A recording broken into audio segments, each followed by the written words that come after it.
Shalom from Jerusalem. This is TV7 Watchmen Talk, conversations with senior experts and practitioners from the military, diplomatic, and intelligence who've contributed to Israel's national security interests. In today's edition, TV7 Israel's editor-at-large, Amir Oren, is joined for an exclusive with Chairman of NATO's Military Committee, Admiral Rob Bauer, formerly Chief of Defense of the Royal Dutch Armed Forces. In an interview conducted at the historic office of Israel's first Prime Minister, the late David Ben-Gurion, Admiral Bauer recounts his key takeaways from his visit to Israel. Without further ado, let's turn to Tel Aviv. Welcome, Admiral. You've been to the Gaza border, the Gaza division headquarters. What's your impression of the IDF, of Hamas, and of the Iranian entrenchment in the Middle East? It's a lot of questions in one, but let me start by my impression of the IDF. I think I'm impressed again. I was impressed from earlier visits, but the IDF is an extremely modern armed forces with very talented people and has been shaped by real-world events which forced them to be effective. Using technology to the maximum. And one of the things that is amazing time and time again is that innovation it's not only about innovation, but it is actually the practical use of innovative solutions that are being used here much faster than I would say in Europe. But again, that is probably because of the necessity to be effective on a daily basis. I was impressed by the briefings and the discussions I had in the Gaza division. Again, it's a day-to-day problem where the security of the people in Israel is threatened by Hamas, and basically everything they do is to ensure that that is not happening. And then again, it's impressive to see how many technology is used, but at the same time, how human control is an extremely important element of what is being done, including the very strong belief that collateral damage should be avoided at all times. Your own country, the Netherlands, hosts the Hague, the ICC, and many Israeli officers are concerned that they will lose their legitimacy and perhaps their immunity if events in Israel cause some problems with the judiciary here. But referring to what you said about the collateral damage, which they take care to avoid, did you get a sense that the practices there, the procedures, are enough to avoid civilian casualties? It is very good to hear in a discussion on what is necessary, what the threat is, how actual and acute the threat is, that still all the discussions on avoiding these civilian casualties is being held. And there's lawyers involved, and there's of course the military appreciation of it all. But I think the way all the people that I met talked about this, I found extremely professional, and I think completely in line, as far as I can judge that, but in line with what is necessary in terms of the judicial requirements here. Does NATO, as an alliance, consider Hamas a terrorist organization? I don't know the formal list of terrorist organizations, but the way Hamas behaves against the people in Israel, I understand fully that Hamas is a threat to Israel and that action is being taken against them. What about Iran? What sense did you get regarding Iranian proxies or even Iranian militias, if not only in Gaza, but in Lebanon, Syria? In many of the discussions here during the visit, not only in Gaza but also here in Tel Aviv and in Jerusalem, with the president this morning, many of the discussions pointed at Iran, and I think it is good to say that in NATO, increasingly Iran is seen as a country that is not that is behaving in a destabilizing way. The last communique of the summit in Vilnius, Iran was mentioned 11 times, and that means that in an organization where consensus is the norm in terms of how we come to communiques and decisions, it is telling that Iran is mentioned that often. And part of that is to do with the fact that Iran increasingly is becoming part of the problem in Ukraine as well, with the delivery of the drones, with the delivery of other technologies and missiles. And therefore, the behavior of Iran is not becoming any better, it's becoming destabilizing more and more. But do you have an Iran contingency planning construct? This is out of area, your main priority is Russia, Ukraine, the second priority, terror. Do you tie Iran to terror? How do you see Iran in your greatest... I think in many of the discussions, I hear that there is a connection between the terrorist organizations and Iran. If it comes to NATO, we have two main threats, which is Russia and terrorist organizations. If a country plays a role in supporting those terrorist organizations, that of course is of increasing concern. But it doesn't necessarily mean that we act militarily against that nation immediately. But in terms of the diplomacy and the discussions that the nations, on the one hand, and NATO as a multinational organization, will have also with Iran. Disregarding for a second President candidate's admonition not to ask what your country can do for you, what can Israel do for NATO? I think we can do a lot for each other. I think the present situation in the world is deteriorating in the sense that the rules-based international order is under threat. And we see that through the invasion of Ukraine by Russia. And what is so important is that we do not allow authoritarian states and regimes like the Putin regime in Russia to get away with this. And it is, on the one hand, through supporting Ukraine for as long as it takes, and on the other hand, the judicial steps that were taken through the ICC for the arrest of Mr. Putin.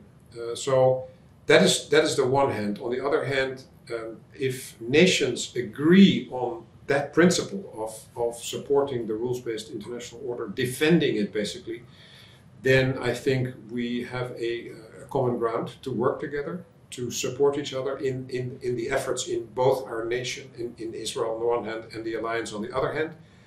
I think what Israel brings is an enormous amount of knowledge in fighting terrorism, in the use of innovative technology, in societal resilience. I think conscription in Israel, as I see it here with very proud young people that are part of the organization, and in a way that I sometimes miss, because in a lot of nations, my own included, we have still the system of conscription, but we do not call in the young people. Is it politically viable to get universal military training back into Western society? Up until now, it is one of these topics that is politically very sensitive. But the war in Ukraine, I think, has shown that in a war, you not only need new tanks and new ammunition and new infantry fighting vehicles and artillery pieces, but also new people, unfortunately.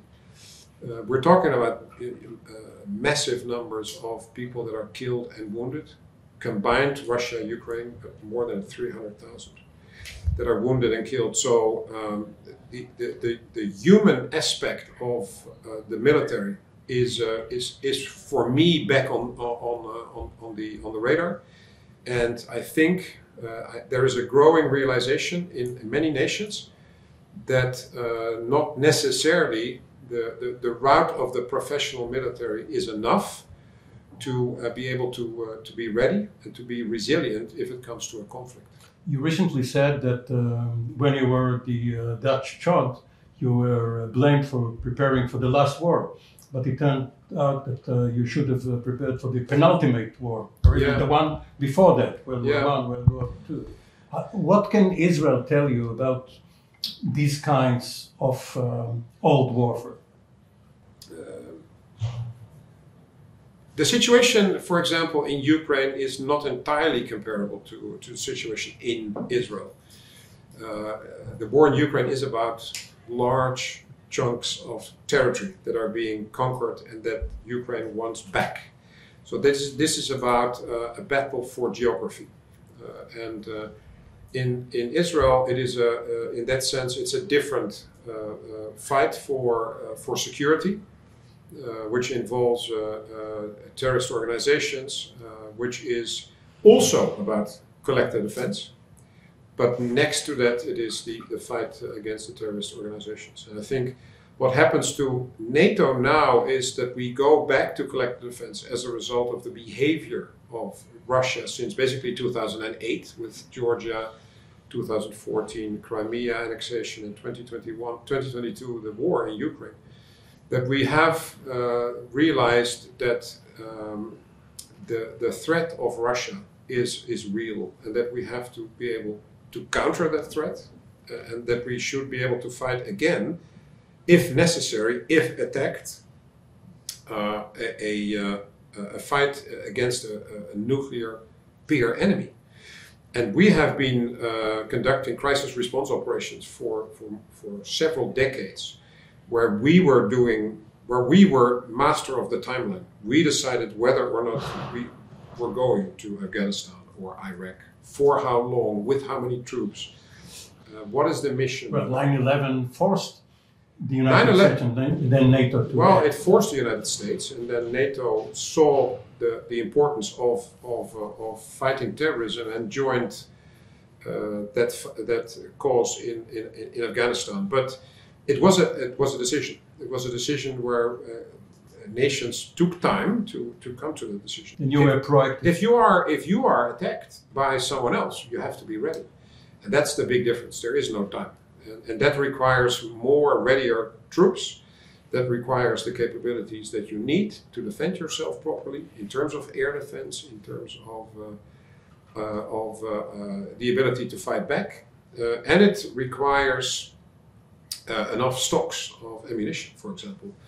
And in many decades, our economies are basically still shaped by this adagium, just in time, just enough. Because it is all about efficiency. Stocks is stupid because it's dead money. And actually in the pandemic, we found out that stocks in medical equipment is good to have. And in a war, it's the same with ammunition and other military equipment. So I'm not saying that just enough, just in time is wrong, but for certain circumstances like defense and healthcare in terms of a pandemic, we need to have a different system. And that is also one of the realizations that is happening. We need to improve the production capacity in our defense industries. But it's not a simple telling, it is convincing financiers to invest more in the defense industry. It's a private sector, with one client most of the time, the governments, but still it's a private. It's the private sector. So it's not an easy discussion, and that the speed with which there is improvements, but it's not going fast enough, and the mass of the production is not what we need. Whilst we see the Russians at the moment starting to increase production in tanks and ammunition, for example, they are increasing that production. So how do you go around the Israeli reluctance to incur Russian hostility by helping the Ukraine, for instance, Iron Dome or other air defense technology, if not equipment. Can you get Israel to help Ukraine without getting involved too much and therefore staying outside of the Russian orbit of hostility? Yeah. So the role of NATO is, I mean, the Secretary General is in Kiev today. He's meeting President Zelensky. So that support is political. We do not play a role in organizing all the assistance towards Ukraine, the financial, the non-lethal, and the lethal aid. So it is not NATO's role to say to nations that are considering supporting Ukraine, you should do this, you should do that. That is not our role. That is a discussion between basically the nations and Ukraine. So nations will talk to Ukraine and will most likely hear from Ukraine what Ukraine needs. And then it's up to every nation for itself, every sovereign nation decides for itself what type of assistance it will give. And I honestly don't have an opinion about that, not because I'm a military person or that because I'm not a political person, but because I think there is so much help necessary. Ukraine will be happy with every help they get, whether it is non-lethal, whether it is lethal, or whether it is financial. And so I think they recognize that every nation has its own considerations and limitations with regard to any form of assistance. And I think they respect that. And it's up to the nations and Ukraine to find the right form and the right sort of assistance. How goes the war? Winter is almost upon us. If the war freezes, we will have a 2-year mark next February. It's attrition. Are the war aims of the two parties reasonable, achievable? Well, I don't think the war aims of the Russians are reasonable. Not at all. They attacked a sovereign state, which is against all the rules they signed up to. So I think they broke the rules. They violated the rules-based international order, so it's not reasonable at all what Russia is doing. But as none of the Russian strategic aims has been achieved, the Russians are fighting on. And as a result, the Ukrainians have to fight on. Because if the Russians would stop the war today and leave Ukraine, the war is over. If Ukraine stops the war today, they've lost their country. But if the Russians stop the war today, there's a ceasefire, but they stay in the eastern districts which they annexed, does that stop the war? Well, again, it is up to Ukraine to decide when enough is enough. And for now, basically, they have been extremely clear in the fact that they said to restore the original territory before 2014. And so for the Ukrainian president, his people tell him every month, and I think it's polled every month, 95% of the Ukrainian people tell their president to fight on, despite the destruction, despite the killing, despite the deportations, despite all the problems that they have, because they want their land back and they want to kick out the Russians. So we may be sometime in 2024. You have your ceremony with Admiral Dragone, right? You hand over the military committee in January 2025. Right. Okay. Well, congratulations. I'm not taking any single. No. Just factual. It's factual information. Okay. January 2025, almost 3 years, and you hand over the war to him? Well, I'm not handing the war over to anyone. The war is there. It's not the war of NATO. NATO is not at war with Russia. NATO doesn't want to be at war with Russia. But NATO is how do you say, blaming Russia for this war. And the Secretary General makes that clear every press conference almost. And I fully support him in that. So if the war is still going on then for Admiral Dragone, it will be part of his job to talk to chiefs of defense who are most likely still supporting Ukraine with all sorts of ammunition and weapon systems in the war against Russia. And therefore, what the leaders have said, and it's repeated by the ministers of foreign affairs and by the ministers of defense, every meeting I am sitting next to SACEUR in the North Atlantic Council, all these political leaders say we will continue to support Ukraine for as long as it takes. Is it very difficult to get consensus in a 31, hopefully 32 member committee like the North Atlantic Council or the military committee? Or does it take a military diplomat in your position to get everyone to agree? Sometimes I play a role personally, but most of the time it is a lot of other people that do the work. Primarily the military representatives or the ambassadors on the political level, sometimes the chots amongst each other, to find the compromise, because it is not. I'm the boss of no one, as I jokingly say very often. So I'm not telling them what to think. I try to coordinate what is going on, and if you know that two nations have a disagreement, then you can help them find a solution that is agreeable to both, and that is part of the work I do.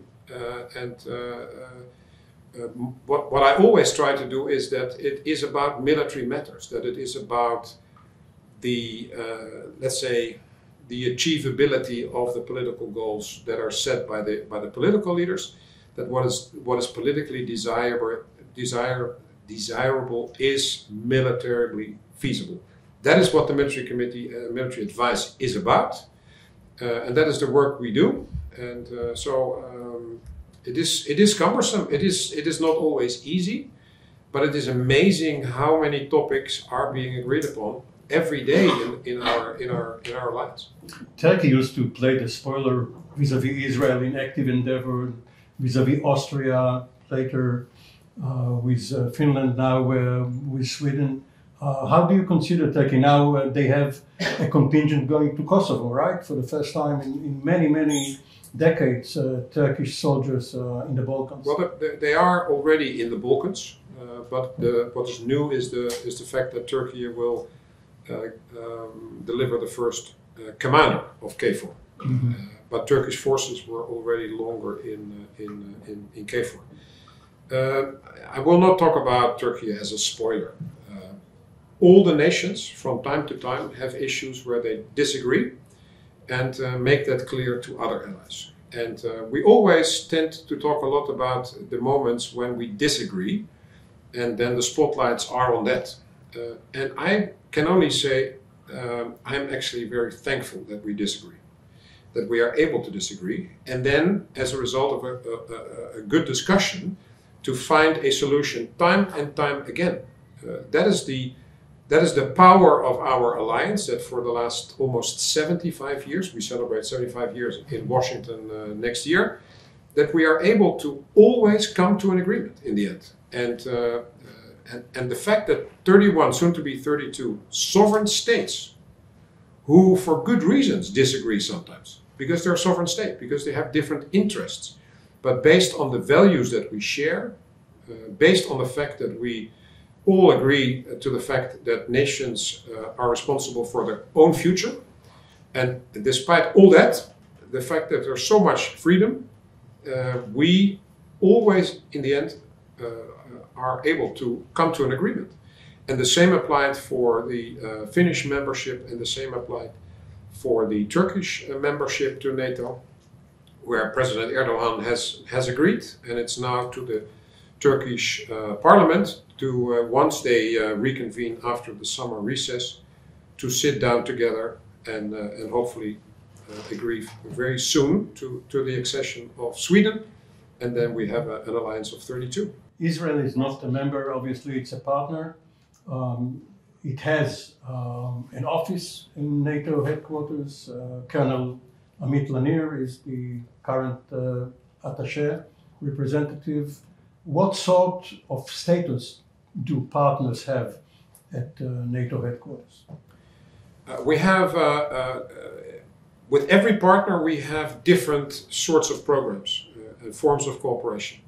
From a very light form of talking to each other to more practical forms of cooperation where we operate together, where we exchange information, where we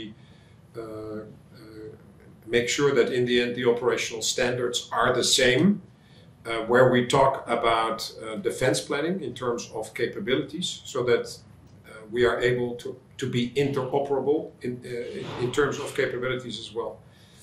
And Israel is one of the nations that is very high on that ladder, so to say, where we see more and more practical cooperation, where the willingness from both Israel and the alliance to increase that cooperation and to strengthen the ties even further we're not the end. I think we are seeing good grounds for further cooperation, and I'm convinced that will happen in the coming years. But didn't the transfer? 2 minutes. Yeah. 1 minute. Didn't the transfer of Israel from EUCOM to CENTCOM under the American AOR or UCP? Didn't that impact Israel's or the IDF's relationship with NATO? No, because both EUCOM and CENTCOM are American commanders that are not part of the NATO command structure. So the change in the relationships with the United States and Israel doesn't have an effect on NATO. Finally, your own command, or the Sheikh command, is basically comparable to the IDF. If you have 8 battle groups, battalion size, being able to expand to brigades, this is a division or so. Again, being able to expand to 3 divisions, which is the regular standing force in Israel most of the time. 40,000 troops. Is that enough for your contingency? But that's not all. So this is what we have presently under command. The number of military personnel in NATO is 3.2 million. So 40,000 is a large number, but that is troops that are actually in these battle groups that are working under command of the Supreme Allied Commander Europe at the moment. But there's much more troops available. The work that we are doing now is to make sure that the number of higher readiness troops is going up to a number of about 300,000. So that in case of an attack on the alliance, we are able to basically get those 300,000 troops with the right readiness and the right capabilities and the right amount of ammunition within maximum 30 days ready to fight. There's no Taiwan contingency or a Middle Eastern one. Yeah, I mean, still these forces need to be available for NATO. That is what is agreed, despite other problems in the world. Admiral, thank you very much.